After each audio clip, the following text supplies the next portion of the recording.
Pretty sure you've done enough, princess. You said it, Hawk. Welcome back, everyone, for a talkative Cobra Kai watch party. The Miyagi-verse has always been defined by great dialogue. Get him a body bag! Yeah! All right. Season 3 of Cobra Kai is no different. Let's count down the top 10 best lines of Cobra Kai Season 3. Here we go. Number 10, a young John Crease. I've been fighting my whole life. I sure as hell scared you. And no, he is not. This is a great line to establish Crease. He's a fighter and he's a winner even without formal training. This is the best we see of Crease. He's fighting to save the girl, and it's also the only straight up fight he wins on screen. He does beat the captain in the finale, though that whole fight was messed up. Then afterwards, he never wins a fight on screen again. He sure as hell ain't scared of no one, and it's even better the one time he wins. Number 9, Daniel. That's your problem, Johnny. Your whole life you've been striking first. You never once considered that maybe you should think first. This is a wonderful line from Daniel as it provides a different perspective to the Cobra Kai philosophy.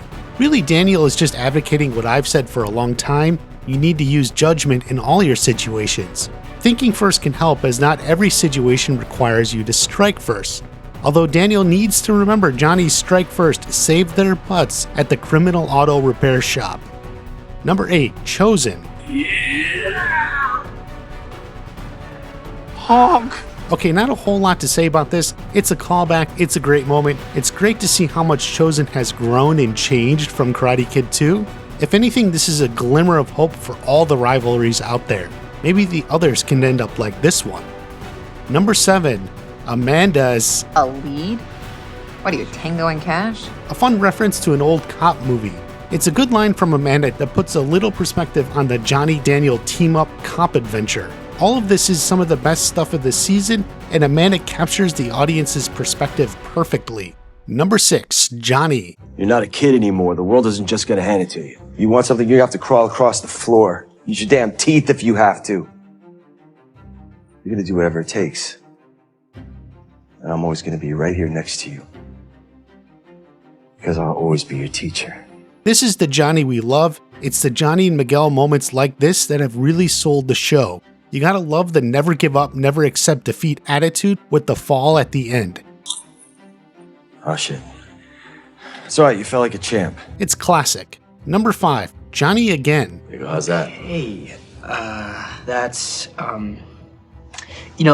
we're probably just better off going with some new photos. Yeah, like present day. I'm not sure I want you to grease me up right now. What? Baby oil gets over everything. I'm not gonna grease. I'd say this is the funniest moment and line in all of Season 3, where before we loved the motivation and connection between these two, this time it's the comedic element. You can imagine the baby oil getting all over that couch, with a disturbed Miguel looking on. Whether you're a fangirl who likes those pics or can empathize with Miguel here, this has something for everyone. Number 4, technically Daniel by way of Mr. Miyagi by way of Kumiko. In life, we always lose our way. But it is people, not the signs, that guide us back to the right path. Though I have some issues with the letter as a whole, this closing is especially fitting. Daniel is in Okinawa because he feels lost. Since Season 1, he's felt like he could never live up to the standard Mr. Miyagi set for him. But through this letter, we learn Mr. Miyagi was lost himself, and Daniel gave him his path back. And so the line that it's the people, not the signs, that guide us back to the right path is from Mr. Miyagi to Daniel. But Mr. Miyagi learned it from a car commercial. Do you like that, Yukie? I heard that in a car commercial. We can assume the car commercial was for LaRusso Auto, and that was an earlier slogan, and it came from Daniel himself. So the lesson went from Daniel to Mr. Miyagi to Kumiko and back to Daniel. Thus, Daniel learns he has everything he needs in himself and always has. He needed Mr. Miyagi to show him that. Number 3, Hawk. Yeah, like you'll start anything, princess. Actually, why don't you go sleep around with someone new and break his heart? Ah yes, one of Hawk's best lines and one of the best lines in the season. A clever verbal jab at Samantha LaRusso, but it expertly does even more. Sam had just come up with a direct threat. better back off, or you won't be lucky. Yeah, that's a very clear threat.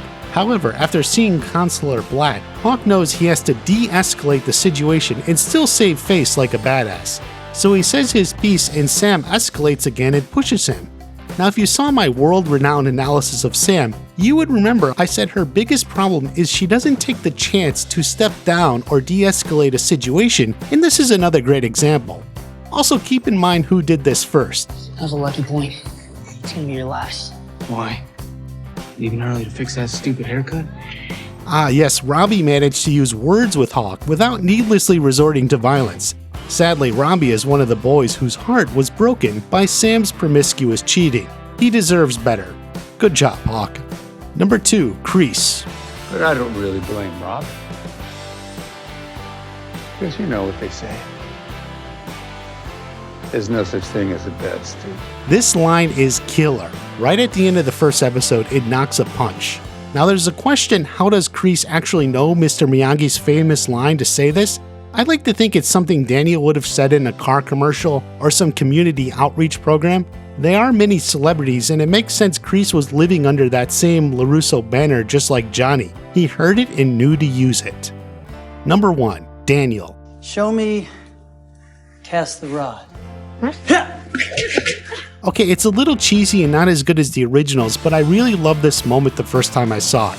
Sure, it wasn't actually repetitive muscle memory because Sam wanted to leave, but this brief moment was the closest I ever felt to the magic of the original movie, so that's definitely a high point of Season 3 for me.